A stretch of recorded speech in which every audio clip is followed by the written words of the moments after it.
I believe I am live, y'all.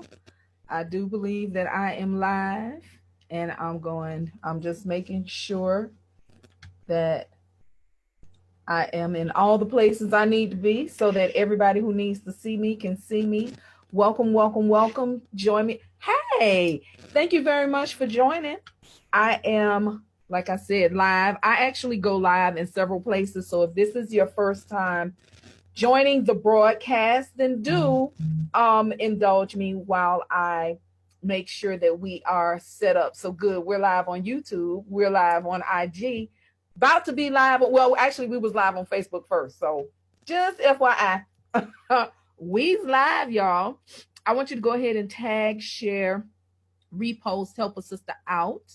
Make sure that everybody knows I got a good word for you this morning as we get settled in and get to moving about and getting on our way. What's happening here? Okay, however that goes.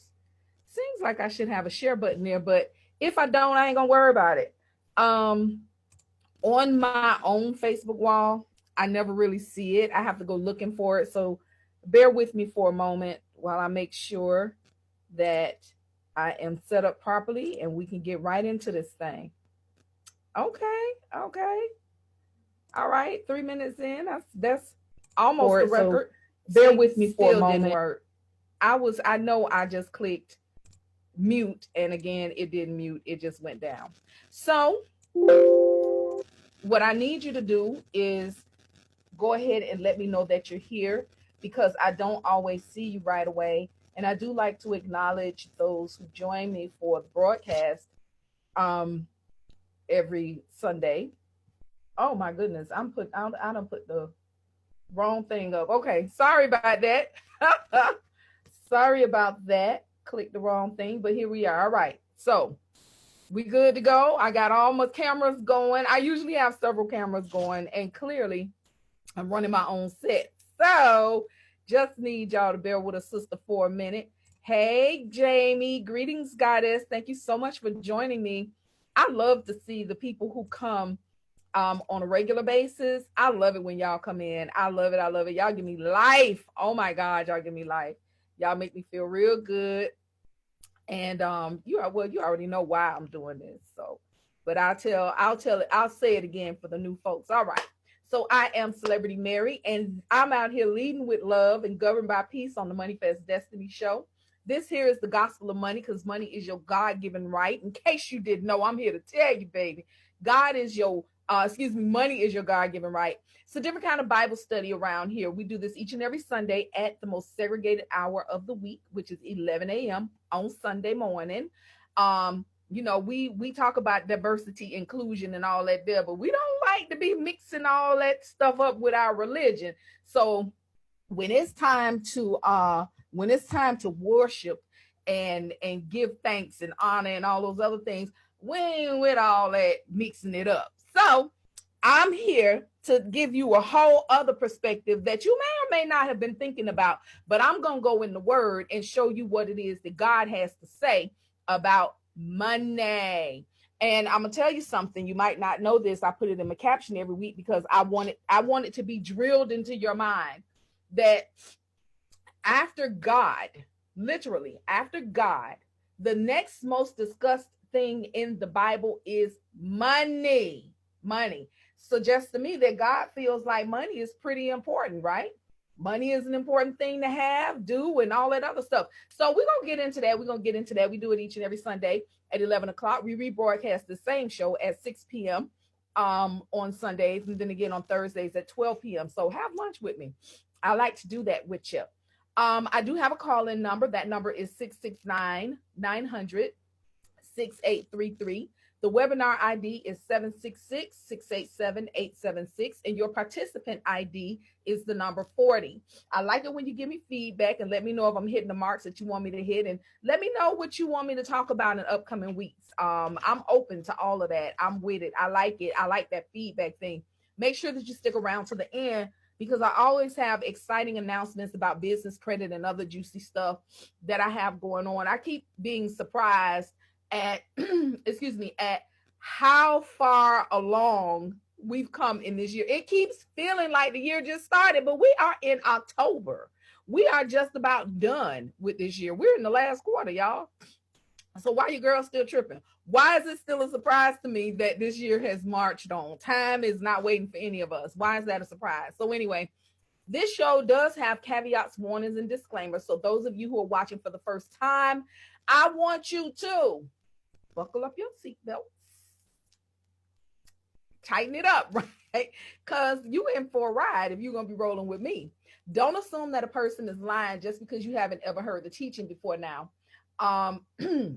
Excuse me, the opinions that are expressed on this show are those of the speakers, that includes me, and not necessarily those of the show.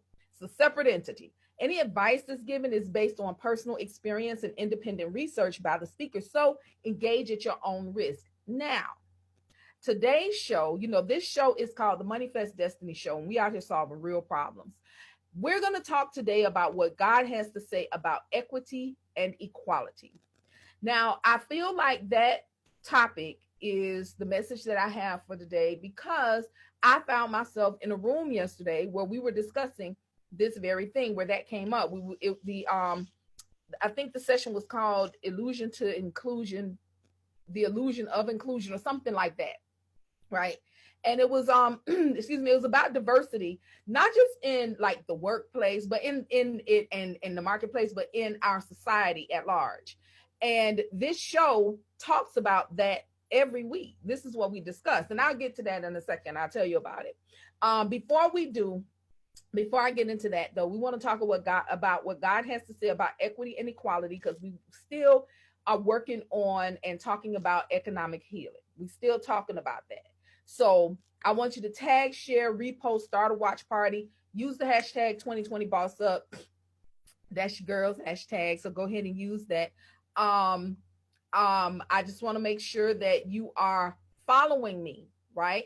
Make sure you're following me. Oh, by the way, I want to make sure too to remind you, because I've been forgetting to remind you all that I'm still working with the tech guys at FICO to roll out a new product. And I'm still looking for 5 very hard credit cases, like student loans, defaulted student loans, judgments, liens, bankruptcies, all of that kind of stuff.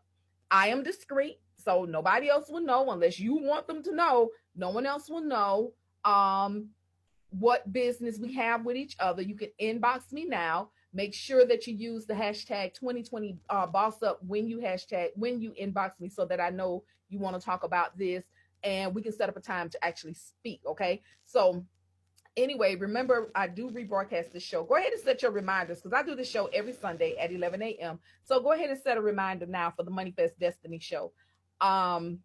Also join me in my Facebook group, Celebrity Mary Presents Bag Lady Revived. BAG is an acronym, and it stands for Blessed, Anointed, and Gifted. And that's you and me. So I want y'all in the group with me. I do a lot of tip sharing. Lately, I've been sharing a lot of articles and just kind of talking about stuff. I've been out and about, so I haven't been having as many lives, but don't you worry. I'm working on that. I'm working on the business spotlights. Don't worry. There's a lot of stuff. So make sure you get in the group. That group is facebook.com/groups/Bag Lady Revived. And there's a link you can click in the description. Also, click the link to learn more about the Black Doll Affair. I'm still doing we have the December 7th dolling giveaway. We're giving away baby dolls to 10 little girls. And we're doing that at about 1:00 at 21 Burgers. And we are still looking for doll donations. So I'm still looking for partners. So I'm wide open to that. So inbox me about that, hashtag BDA, hashtag BDA, and let me know if you are interested, and I'll shoot you an email with all the information, and then you can decide if you want to continue the conversation or not. Okay. Make sure that you're following me by hovering over my pretty face and selecting my name, choose follow, and then select see first. That way, whenever I go live, you'll get a notification. And make sure that you've liked and are following my page, Celebrity Mary Golden Hearts Holdings. Make sure you're doing that. Okay. I already talked about, I'll talk about that later. We will begin doing the free financial wellness workshops. in January of 2020. So that's a part of the 2020 Boss Up. I want y'all to pay attention to that. This is a big deal. Big deal. I have been trying to figure out how to offer a more affordable option for people who are interested in financial self-defense. I've been looking for a way to do that. And I think I might have stumbled upon it. I will be doing, like I said, free financial wellness workshops. They will be in person. Haven't quite figured out how I want to do it online for those of you who are not in the Hampton Roads area. But I am working on something. The next financial self-defense class will also begin in January. So we'll talk about that. I think it starts the second week of January, but we'll talk about that. All right. I'm live on IG, so y'all are seeing me over here. Hey, how y'all doing? I see Crown Me Ray, Enunciation MG, and Bryn King. Thank you all very much for joining. Over on Facebook, I see, let's see who's here. Ooh, there's my Jamie. And hey, Craig. Hey, Q. Greetings, Sasha. Thank you all for joining this morning. I appreciate each and every one of you for being here.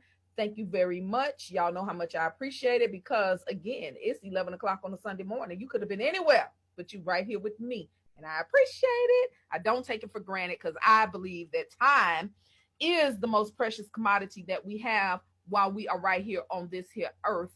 And I appreciate y'all. I appreciate you. So I almost forgot. Don't get mad, y'all. Don't get mad. I am on Twitter, Periscope, and IG at Celebrity Mary. Okay, so y'all make sure that y'all chase me over there. Twitter, Periscope, IG, Celebrity Mary. I'm still on Snapchat. I got to remember what my name is over there, so I'll put that out later. I'll send y'all the Snapchat if y'all want to be snappy and whatnot. Don't send me nothing crazy. Don't see, because I will screenshot that shit and put you on blast. So don't go on Snapchat sending me crazy stuff because I will put you on blast. That's just the kind of girl I am. So let's go ahead and frame this show. Again, I told y'all we talked yesterday about equity versus equality and what that looks like. What we talk about on this show every single week, the problem statement for this show is about imbalance. Okay. And we know that there are imbalances in the way that wealth is distributed in our society. It is extremely inequitable. Okay. It's very inequitable across 4 different classes of workers. And these 4 different classes of workers make up the way that we get money and what our population looks like. Okay. So we know that the 4 classes of workers are the poor and the working class and the wealthy and the elite. I'm not going to bust y'all head right now. We're just going to have a little bit of conversation, and I'm going to point out that the poor and the working class make up about 95% of the world's population. That's everybody in the world, right? And they share in about 5% of the world's wealth. That's it. Okay? That's it. It ain't really shifting like that no more. About 95% of the world's population shares in about 5% of the world's wealth. And they're known as the poor and the working class. Now, the wealthy and the elite, they make up about 5% of the world's wealth, and they share in about 95% of the world's, they make up 5% of the world's population, and they share in about 95% of the world's wealth. Now, that's what inequity looks like. That is not unequal, that is inequitable. Because the 95% of the people making up the world's population are doing way more work, physical labor, than those in the 5%. But the ones that are in the 5% have way more reward for their efforts than those who are in the 95%. So that's what inequity looks like. Everything doesn't have to be equal across the board. It doesn't have to be. We have 4 different classes, and 25% of everything is distributed amongst these 4 classes. That's not how it goes. And because that's not how it goes, we end up with these imbalances and inequities in our global marketplaces. And if you've got that kind of inequity going on in your global marketplace, you're going to see the kinds of problems and social ills that you see in this world. I was having a conversation with someone recently, and there is a phrase that I didn't bother to look up, but there is a phrase in engineering where basically one thing holds another thing up. So in order for the structure to stand, both of these things have to stay intact. The moment that one or the other, is moved, shifted, removed, whatever, the other thing falls. And that is how the world's economy is set up. It is the world's economy is designed basically to keep most people and most producers right in the middle, right in that sweet spot called mediocrity. You see, most people are content to do enough to feel like they're doing something. And the way that most people measure that is that they kind of look around at who else is doing something and say, oh, I'm doing better than her. I'm doing better than him. I got more than them. I got this. I got, all of this. But they still are in the middle. They still are in the fat part where mediocrity lives and breeds and produces more mediocrity. We have an entire system that is set up to produce mediocre everything. And listen, don't shoot the messenger. All I'm doing is trying to point the thing out to you. So, hey Malik, thank you very much for joining.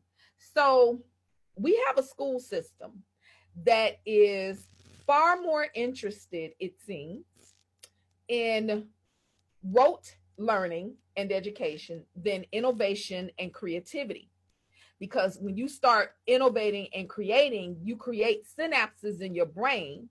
And those synapses, different neural pathways and whatnot, when that happens, you begin to think outside of where you're supposed to be according to the school system. Because remember, or pay attention to this, when children are in school, they are taught to kind of walk in straight lines. They're moved by the bell. They get moved around by the bell. They're on a very particular and specific schedule.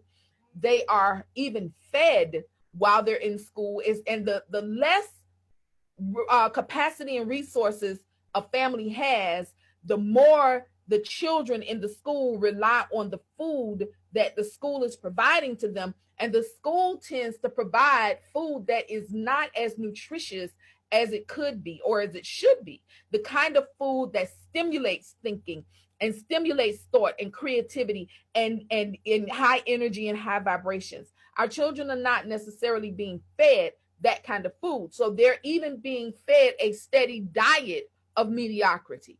So that's why you have children who are extremely creative, who are also extremely frustrated and acting out in school because they're being taught to the middle. They're being taught to kind of, don't rock the boat, go with everybody else, follow this prescription, follow this plan. This is why in the United States, we're looking around and we're going, all these people with these college degrees and don't nobody know how to screw in a light bulb. Skilled workers had traditionally been kind of the thing you didn't want to be anymore. And that took firm hold.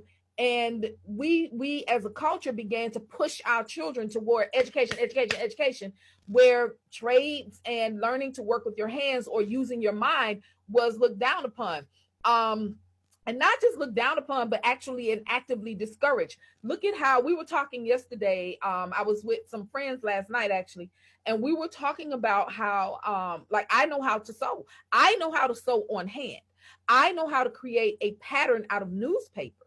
I know how to do those things. It came up because I mentioned the financial self-defense class, and the woman asked me if I had given any consideration to working within the school systems, because I think it's in 2020 or 2021, in the next couple of years, all high school students in this Commonwealth are going to have to graduate having had some financial literacy requirement, having met some financial literacy requirement.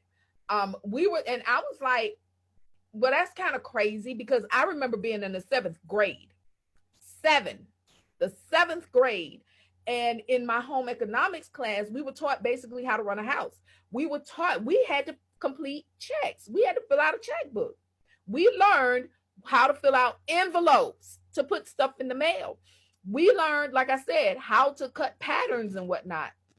I already had learned a lot about seasoning foods from smelling spices.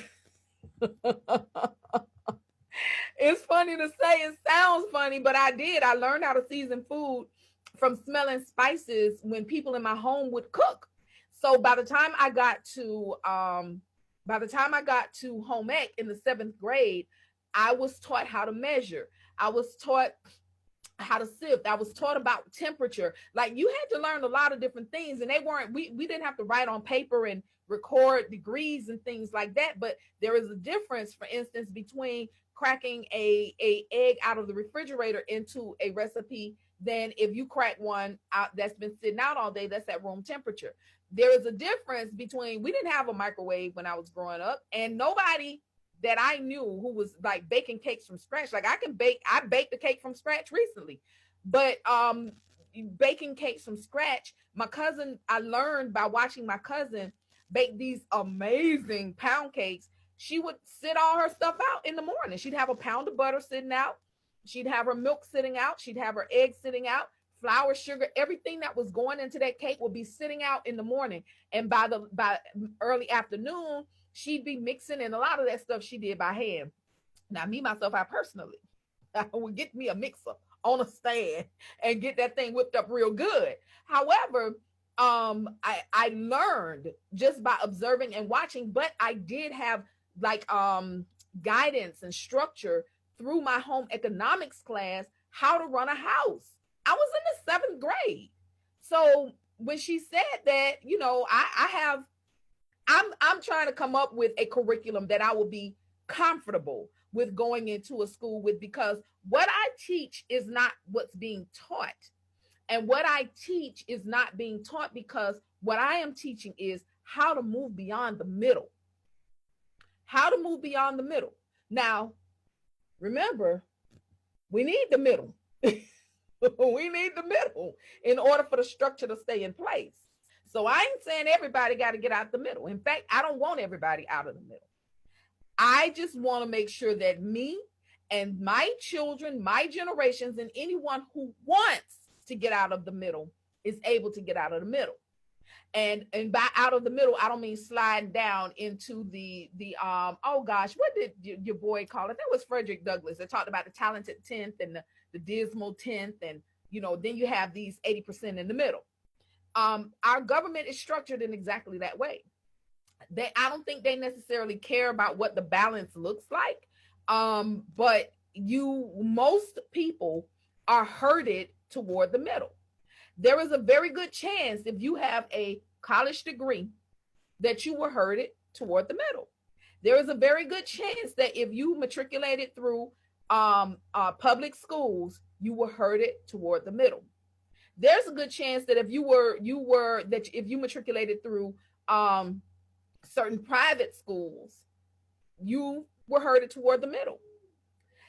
The children of the elite are taught differently in different ways in institutions that are typically prohibitively expensive against those people who are in the middle. So you don't really get the understanding about how these economies work for real from those schools, unless you are in an elite university, an elite school. These you see these, you read about this stuff on you see it on TV shows, and you read about it in books and magazines and things like that. But they exist. You know, they exist. Everybody knows they exist. Think about a school that you would love to have your child to go to. You know, you can't afford it. They are typically teaching your children in ways that are not typical of a traditional kind of school setting. This is why when children who are not from an elite family, for instance, get a scholarship or something like that, some form of charity charity, and that's not to be said in a disparage, not to be taken in a disparaging way. There's nothing wrong with charity. Charitable my ass. I will go to one of them schools. You can send me to one of them right now. I ain't mad. Give me a scholarship. I'll go. But you when you see children put in those settings, they feel like they don't fit in. They feel it. They can feel it, and they it takes a little bit of, you know, balancing to get to figure out where they fit in those scenarios so that they can continue to successfully matriculate through those kinds of programs. Well, the reason is because these kinds of institutions are designed for the masters of the universes and the captains of industry. These people know before they're born, their parents have already prepared for them to take over something, whether it's the family business or an offshoot of the business or something else entirely. There's a way that this thing goes. And of course, there are outliers. There are people who are just so driven that they can make something happen. You hear these stories a lot. I was listening to Mark Cuban's story one time, and Mark was talking about, I mean, like, he came from humble beginnings. He's a first generation billionaire. He didn't come from one of these families that had structure in place for him to matriculate in that way. But I'm willing to bet good money that his children and his children's children and those that come along after those children have a structure in place before they're even born for how this thing is about to go. We were talking recently about the difference between the Rockefellers and the Vanderbilts. These are the Rockefellers and the Vanderbilts. These are families that came up at the same time during the big boom in U.S. industry. They made a lot of money. They made money that we have a hard time fathoming right now. But they made a whole lot of money. One of those families is still extremely wealthy. And one of those families still just has a good name. Okay? One of them still just has a good name. All right? And here is the difference between those two families. These two men operated in a couple different ways that were critically important. So it's a good study to do. If you can look at them side by side. It's a good study to run past yourself. The Rockefellers, when the patriarch passed, not only did he pass on money, he passed on rules within which the money would be dispersed, distributed, how it should do, what his money should do after he had left this earth. See, money, a lot of times people forget that money is the servant, not the master. In fact, money makes an awful master. Money don't know what to do until you tell it. So if you're going to be a good steward of money, and if you're going to do what the Psalms say, is the Psalms of the Proverbs say, and be a good man and leave an inheritance for your children's children, you've got to tell the money what to do. And the way that we do that here on this here earth is we create trusts, we create wills, we create foundations, we create ways for the money to keep moving, because money also does not like to be stagnant. Money is energy. It wants to move. It wants to do stuff. It wants to. Everything, every iota of matter is made up of energy, and energy is in constant flux. It's always moving. It's always changing. There's always something with energy. You can't just put it all in a vault and pull out a few, peel off a few bills every now and then.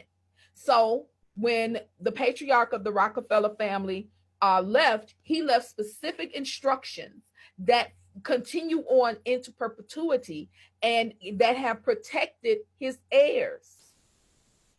That's what it has done. It has protected his heirs. It is accomplishing the work that he could not have seen while he was alive. Whatever he desired to see, the technology didn't exist while he was alive. And now here it is, all these years later. We're over 100 years later, and his money is still doing what he wanted to do.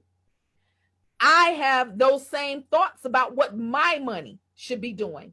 And more than that, I have taken action to make sure that when I leave this earth, my money is still doing what I wanted to do down to 50 generations. Yes, I said 50 generations. You do the math. You figure out how many years that is.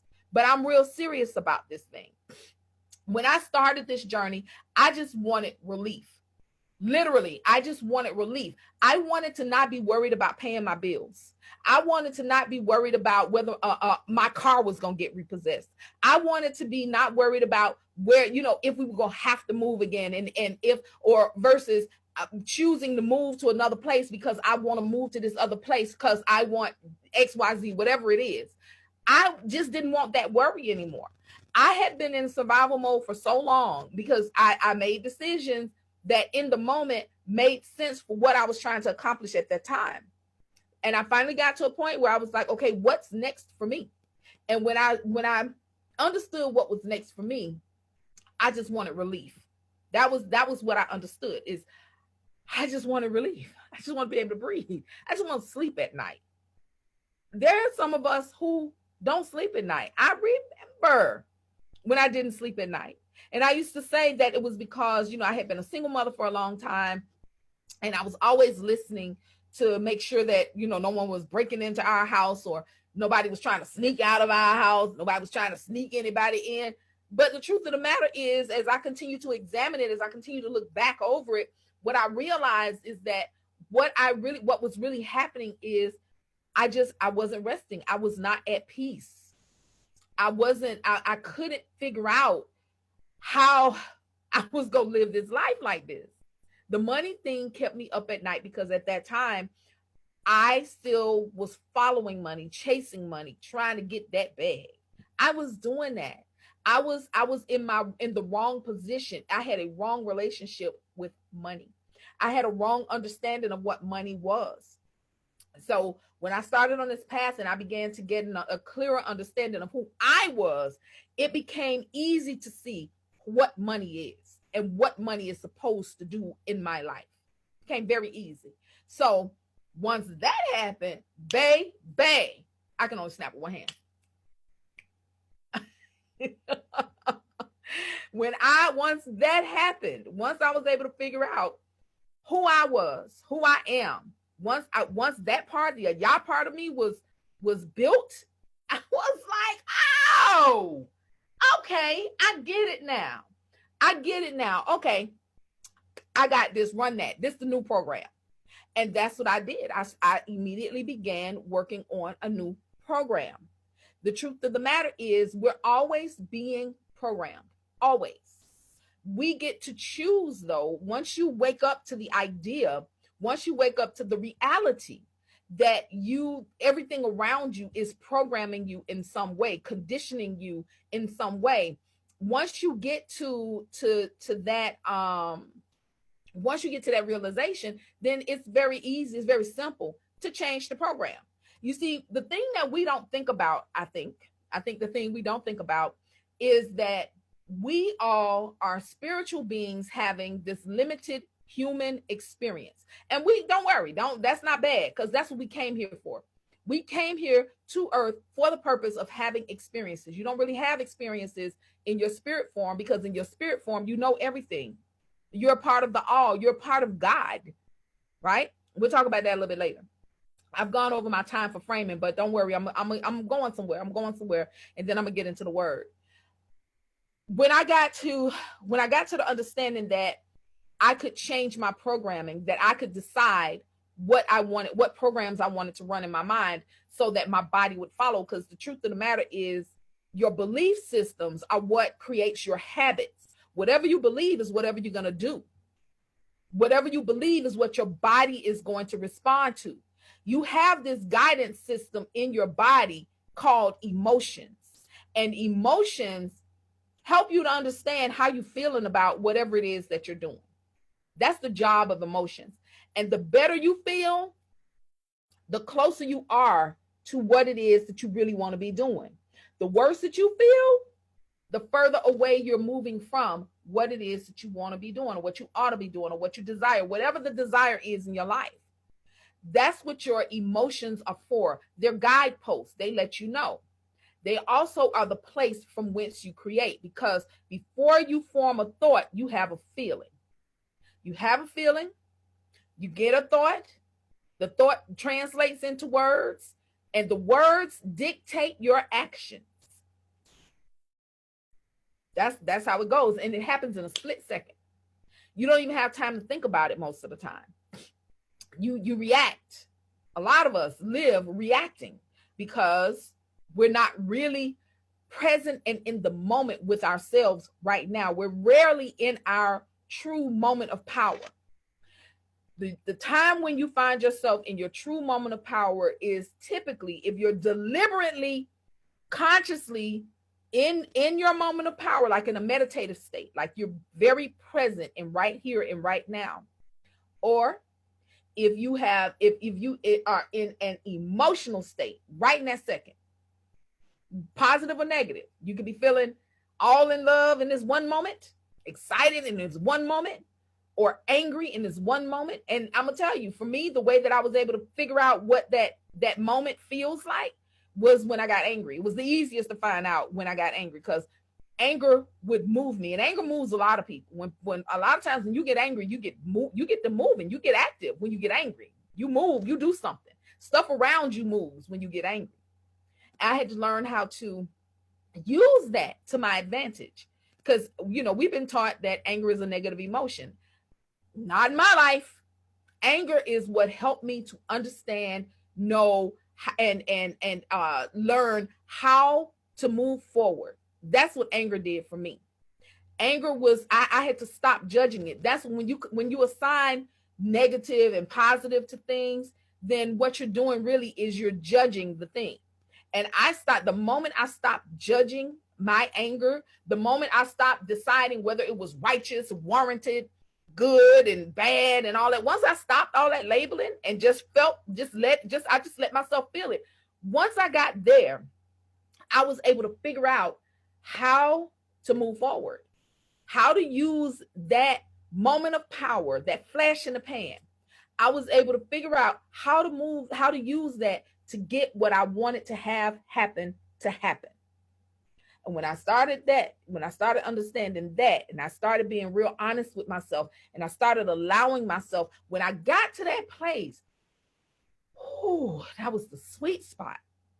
That was the sweet spot. Now I've learned, and I'm still learning, how to get into that place without feeling or producing the chemical, without having that chemical reaction that we call emotions, which also has an impact on your physical body. We're having a conversation yesterday, and somebody was talking about how, there's this separation, how they didn't want the spiritual to be intermingled with the practical and all this other stuff. And I'm like, boo, you can't separate those things. That is how we got in this mess in the first place.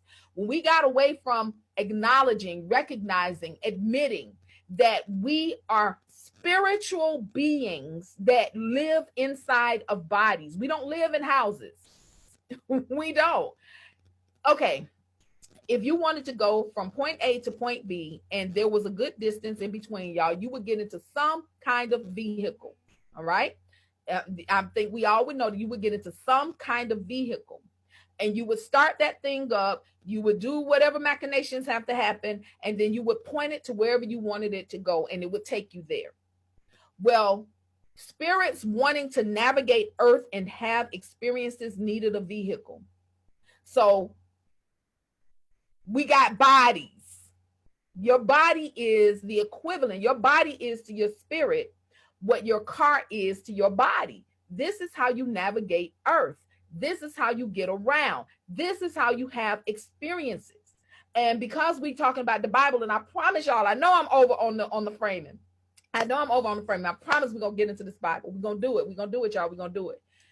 The same way that the Bible instructs is that there's only one way to get into this earth that's lawful, and that is through the gates. If you try to come up through the back, come up through the side, come up all kinds of ways, it is unlawful, and you cannot be considered human. That's that. I didn't write the Bible. I just read it. There's only one way to get into earth, and that's through the gates. This is why who we demand, according to the Bible, the man who we know as Jesus, who was fully God and fully man, was set upon, his mother was set upon by the Holy Spirit, and a body formed around this spirit in her womb. Blessed is the fruit of your womb, and blessed art thou amongst women.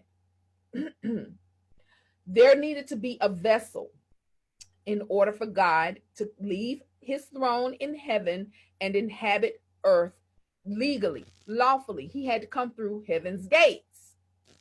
I don't have to tell you what heaven's gates are, because I just told you what heaven's gates are. Okay. Hey, Luther, thank you for joining. Excuse me. Hey, Clarence, thank you for joining. Hope all is well with you, brother. So I'm saying all that to just to help kind of, again, we framing. I'm going to take us to the word, and I only have 20 minutes left, but I'm going to do it. We're going to get through this lesson in 20 minutes. I promise you we're going to do it. Okay. We're going to get through this little lesson. Now, before I get into the word, you know that there is a foundational scripture for this show. And let me tell you, if this is your first time watching, let me let you know that I typically speak from the New American Standard Version of the Bible. I am quite familiar with the King James Version of the Bible, and in fact, it used to be my go-to. But like Erykah Badu said, what good do your words do if they can't understand you? So I like the plain speak of the New American Standard Version of the Bible. I like that the New American Standard Version of the Bible is the one, it was translated after the discovery of the Dead Sea Scrolls. So it has a more complete record in it. The scriptures are more complete. So I like that. I like that about that Bible, and that's why I use it. So there's that. But occasionally, and if I do, I'll let you know that I'm using another version. Usually, typically, it will be the King James Version that I will use. Okay. But our foundational scripture for this show is Proverbs 22:17, and it is this: incline your ear and hear the words of the wise, and apply your mind to my knowledge.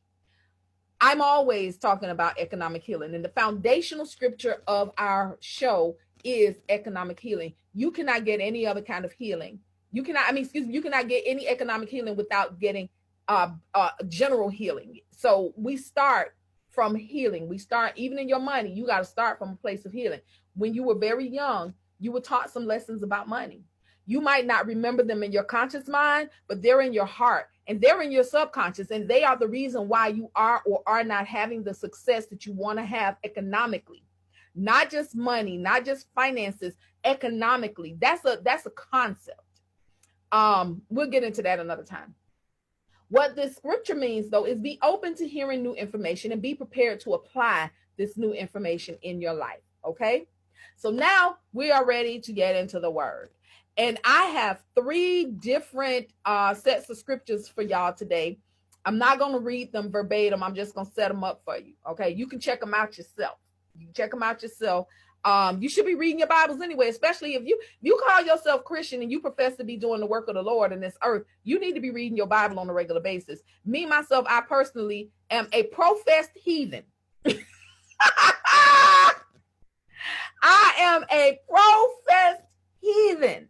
And I read my Bible on a very regular basis, because at the end of the day, no matter what I believe, no matter what my system of beliefs are, the Bible contains a whole lot of truth. And in fact, most books do, because any book can be a Bible. All right. Hold on. One of my cameras is kind of fuzzy. Let's sharpen this up a little bit. All right. So anyway, these scriptures are Luke 20, chapter 20, 19 through 26 are the verses. Then 39 through 47. Then Luke 21, 1 through 6. Okay. So those scriptures again, Luke 20, 19 through 26, Luke 20, 39 through 47, and Luke 21, 1 through 6. These are the scriptures that I will be bringing today. This is what we finna talk about, because we still trying to get this here economic healing. This is what we're working on. So Jesus, this is one of the times. It's funny to me how folks like to paint Jesus as this kind of hippie pacifist who was walking around just kind of bless you brothering all day. Jesus was a radical. He was considered a troublemaker. This is why they killed him. Like, think about it. You don't kill people that you like. They detested this man. They hated him. The same way that when Martin Luther King and Malcolm X and even Mahatma Gandhi were on this earth and doing the work that they were doing, the people, the powers that think they be, plotted to kill these people, because what they came into the earth to do was to free us. They came to talk to those in the middle who wanted to move to the top. And those people they ain't like that. They ain't like that. They need the structure. You need the structures to stay in place. If any one of them falls or fails, the whole thing crumbles down. Jesus didn't give no fucks about their structure. In fact, he was extremely angry with the structure that they had, because those structures were damning people and using people, were unfair and unequal and inequitable. This was Jesus's issue. Okay. So now that I've said all that, so Jesus is in the temple, right? Jesus in the temple. And as usual, he's doing his regular repartee, his back and forth with the scribes and the chief priests. You know, the scribes are the people who recorded everything.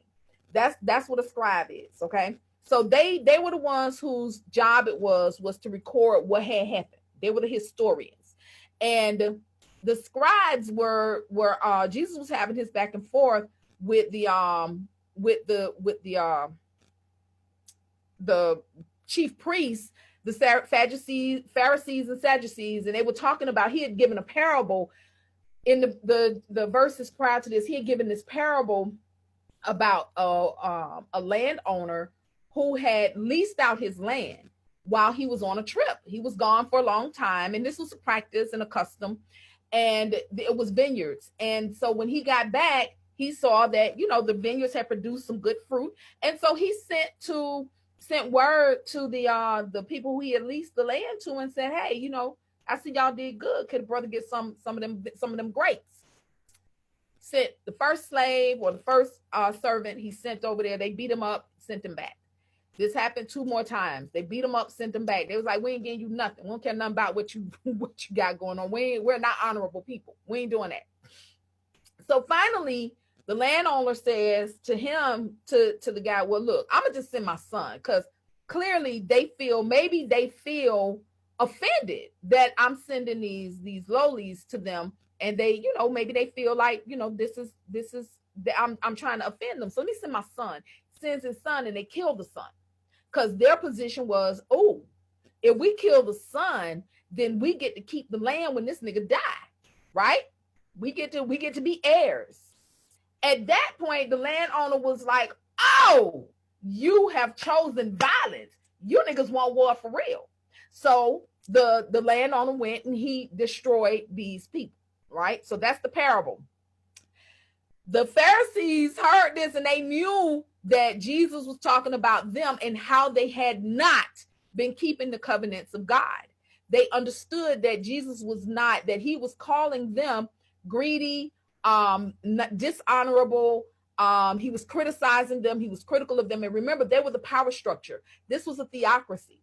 Even though they were living under Roman rule, the Pharisees and the Sadducees were in charge of the Jewish people, because they were a religious sect. That is what they were. They were a religious group. So they knew that Jesus was talking about them, and they wanted to kill Jesus right then. This is where we pick up in 19. They wanted to kill Jesus right then and there. But they knew that if they made a move on him right then and there, that the people would rebel. They knew that the people understood that Jesus was talking about them, and they knew that if they retaliated in front of the people, that the people would overthrow them. They knew. So that's when they started the plot. According to Luke, and y'all remember Luke was the physician. His gospel is considered more precise than some of the others, because he was meticulous in his note taking. Okay, so Luke said that they started watching him. They started to send spies who pretended to be righteous, people who pretend to be in your camp, so they could see what you're doing. See what y'all got going on around here. They started sending people to follow Jesus around, to be a part of his crew. And they said they put their plan into motion. They plotted and they put their plan into motion. And they would ask him questions. And they thought they was gonna set him up again. This is where we are in this chapter. In these verses, the people who are the spies have come up with a plan. Got a good idea. Oh, we're gonna get him this time, y'all. We're gonna get him. And they go with their flattering words. Oh, Jesus, we know you so smart, and we know you sent from God. We know you is the truth, Jesus. We know. But we need you to tell us this, Jesus. We got this one question, just this one. Is it right, Jesus? Is it right? Y'all know where I'm going, right? Is it right, Jesus, for us to pay taxes? Should we be paying taxes to Caesar? He's oppressing us. Should we be paying taxes to Caesar? But Jesus was smarter than the average bear. And he said, look, give me one of them coins. Give me one of them coins over there. Give me one of those coins. They gave him a coin. And Jesus looked at the coin and he says, whose likeness is on this coin? And what does the inscription say? And they say, oh, this is Caesar's coin. His likeness is on here. This coin is for Caesar. And Jesus said, then give unto Caesar those things that are Caesar, and unto God those things that are God's. And because they knew, they saw the wisdom, they understood, they was like, damn, we foiled again, Jesus. God dog it, you just won't let us trick you, Lord. You just won't let us do it. You won't do it. And the people, it's always in the presence of the people. Jesus smart. Jesus know what's going on. And again, he's a troublemaker. He's a rabble rouser. He's a revolutionary. He came to set these peoples free, but not in the way that they thought. He came to free their minds. Jesus came to free their minds. And we know what happens to people who come and try to free your mind. We know what happened. Hey, Willie, thank you very much for joining. We know what happens to people who come to free your mind. They get called crazy. They get called scammers. They get called rabble rousers. They get called troublemakers. Sometimes they get a bullet to the face. Sometimes they get shot right in front of the whole room. Sometimes they all kinds of things. Sometimes they get stopped while driving their car for no good reason, and put in jail for an even less good reason, and then die. We know what happens to people who piss off the establishment. We know, we see it. So they got this thing in place. They got this thing in place. And once it all was done, once it all was over, they was exhausted. It was just like, whoo, teacher, you done told us. Jesus, yeah, don't worry about it, Jesus, we good. There's like Luke 20:39 through 47, Luke 39 and 40. They was like, we don't want no more Jesus, we fine. It was like, remember when Martin had that fight with Larry Holmes? He was like, I don't want to fight no more, Gina. I don't want to fight no more, Gina. I don't want to fight no more. I don't want to fight no more, Gina. I don't want to fight no more. That's where they were. They don't want to fight no more. They don't want to fight no more. They just like, Jesus, okay, Jesus, we good. We good, Jesus. Just don't know about your business. Please, just leave us alone, Jesus. Please leave us alone. Just leave us alone. So they say that to Jesus, and Jesus, being Jesus, said to them, before y'all go, let me ask y'all something. Jesus was the king of petty, y'all. Jesus was petty. I love it. So Jesus said, before y'all go, let me ask y'all something. How is it that they say that the Christ, that's me. I'm the Christ, y'all, because I'm Jesus. That's me. That's me, right? Jesus said, how is it that they say the Christ is David's son, when David himself said in the book of Psalms, the Lord said to my Lord, sit at my right hand until I make your enemies a footstool for your feet. Therefore, David calls him Lord. So how is he also his son?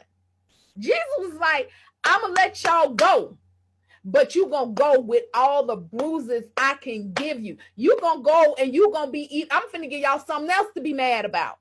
I'm gonna give y'all another reason to want to kill me, because recall, we talked about this last week. Jesus said clearly in the word that he laid down his life. No one took it. This one was it last week, maybe week before last, when we talked about this, where people were talking about, the whole forgiveness debacle. And Jesus said a few things about that, but we ain't gonna get into it today. But Jesus was clear when he said, I lay down my life, no man can take it from me. So Jesus is adding fuel to the fire. He's adding fuel to the fire because he came with a very specific purpose in his mind. He came here to change the minds and the hearts of the people so that he could save as many as would be saved. Jesus didn't force anybody. Jesus didn't force anybody.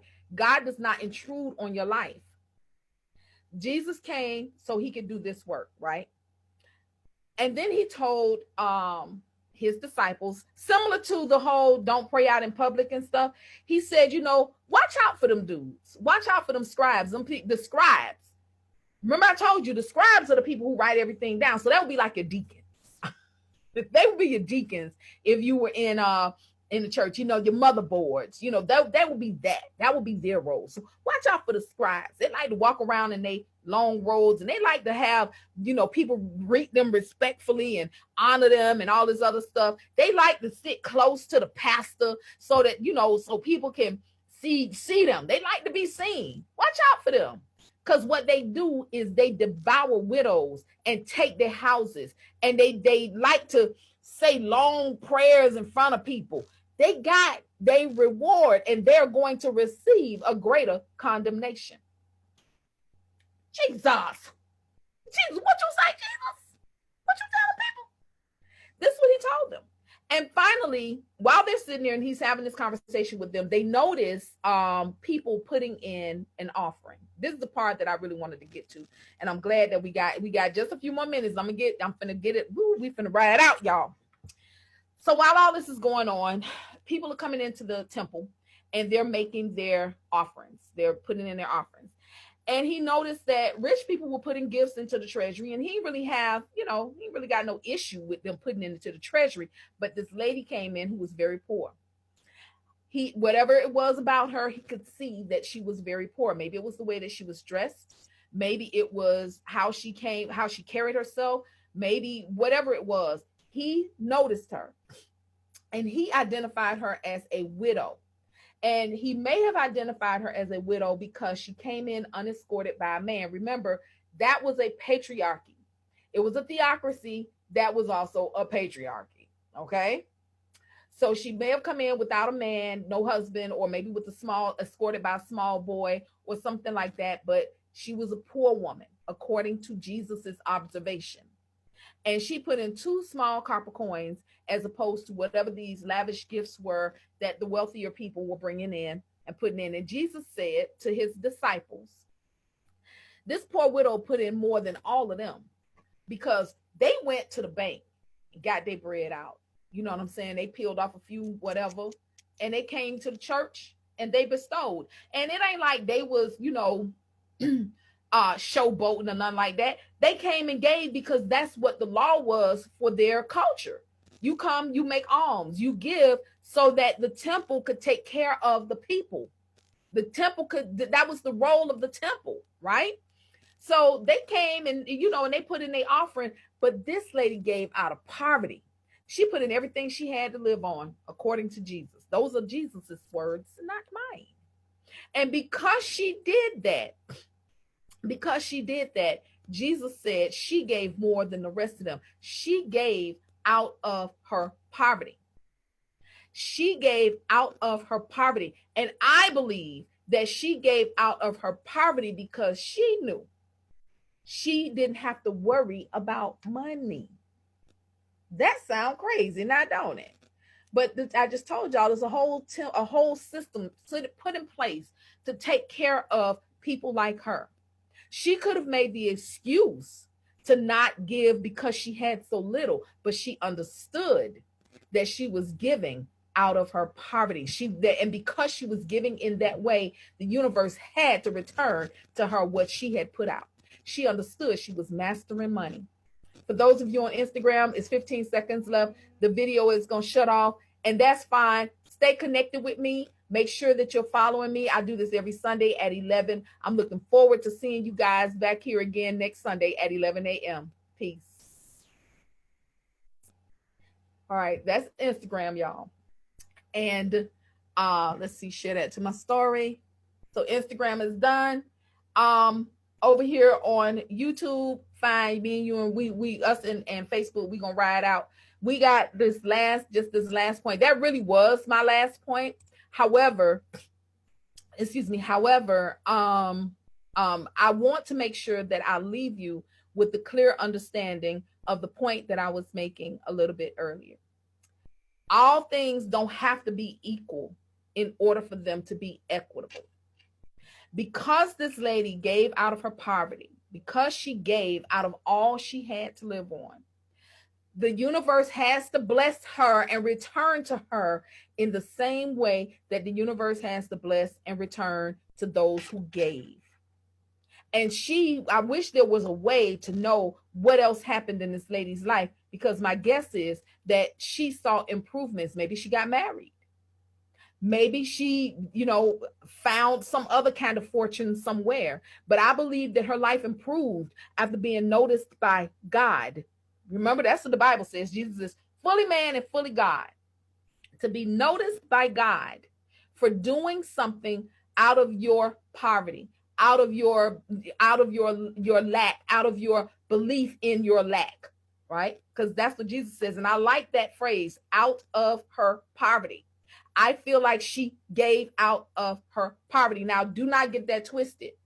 This is not a message like some of the messages that I've heard preachers preaching when they're saying things like, don't pay your bills so that God can bless you. Give to the church out of your bill money so God can bless you. That is not what I'm saying. Do not get that twisted, and don't take that back to your pastor, and don't take that into your spirit, because that's not what I'm saying.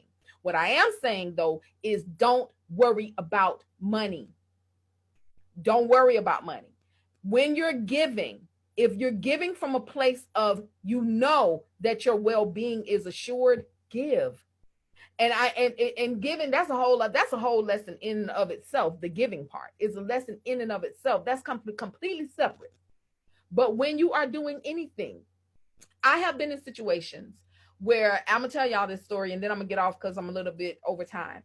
I remember one time wanting something, like really feeling like I wanted it. And the thought of it thrilled me. The thought of it made me happy and feel good.